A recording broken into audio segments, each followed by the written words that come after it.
తాజా వంటల ఛానల్ కి స్వాగతం.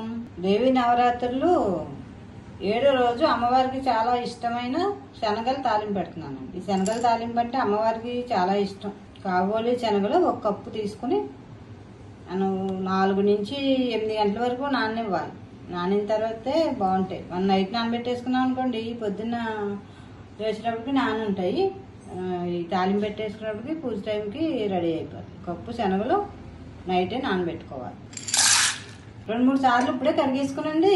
పొద్దుటకి నానతాయి కాబట్టి ఇంకా పొద్దున్న కడగన అవసరం ఉండదు.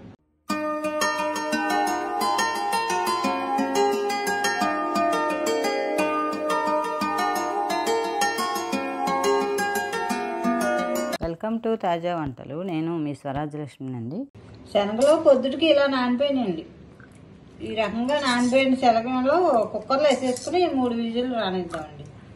3 విజిల్స్ వస్తే మెత్తగా నలిగిపోతాయి. కాబోలి శనగలు చూడండి ఎంత బాగా నానిపోయినాయి. మనం కప్పు శనగలు నానబోతే 2 కప్పులు అయిపోతాయండి. నానేటప్పటికి డబుల్ అయిపోతాయి. రాత్రి నానబెట్టినప్పుడే కడిగేసాను కాబట్టి ఇంకా కడగవలసిన అవసరం లేదు. ఇదే వాటర్తో వేసేసుకుందాం కుక్కర్లో. కొద్దిగా సాల్ట్ వేసేసి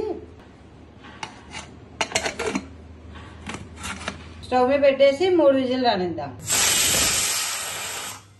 శనగలు కుక్కర్లో పెట్టాను కదండి.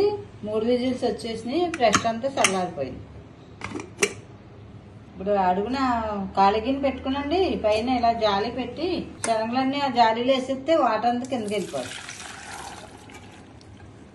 ఇప్పుడు తాలింపు వేపించేసుకుందాం. శనగలు తాలింపు పెట్టుకోవడానికి స్టవ్ వెలిగించి ఇలాగ పాన్ పెట్టుకుని 2 స్పూన్లు ఆయిల్ పోసుకోవాలండి. ఆయిల్ వేడెక్కిన తర్వాత 1 టీ స్పూను పొట్టిమిరపప్పు, అలాగే 1 టీ స్పూను పచ్చిశనగపప్పు, 1 హాఫ్ టీ స్పూను జీలకర్ర, 1/2 టీ స్పూను ఆవాలు, ఎనిమిరపకాయలు. కారం సరిపోవాలి కదండి. 4-5 ఎనిమిరపకాయలు ఇలా ముక్కలు చేసేసుకోవాలి. కాస్త కరివేపాకు. తాలింపు సరుకులు అన్నీ అయిపోయినాయి కదా. ఇప్పుడు శనగలు వాడేసి పక్కన పెట్టుకున్నాం కదండి. ఆ శనగలన్నీ తాలింపులో వేసేసుకోవాలి.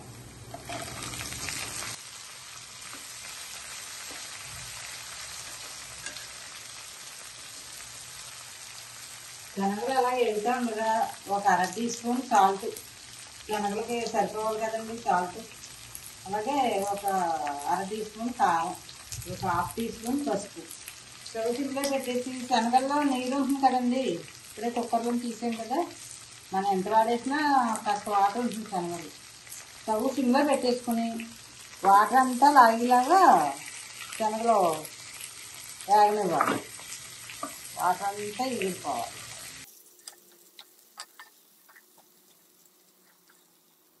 శనగలన్నీ అయిపోయినాయండి. చూసారా, వాటర్ అంతా ఎగిరిపోయింది. శనగల వాటర్ అంతా ఈ రకంగా వేపించుకోవాలి.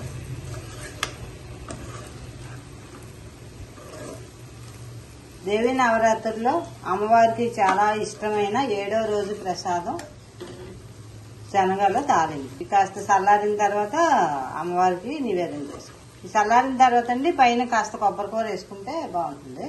చల్లారిన తర్వాత కొబ్బరికూర వేద్దాం. మీరు కూడా ఇలా ట్రై చేస్తారా? నచ్చిందండి మీకు? Please subscribe, share and like. Thank you.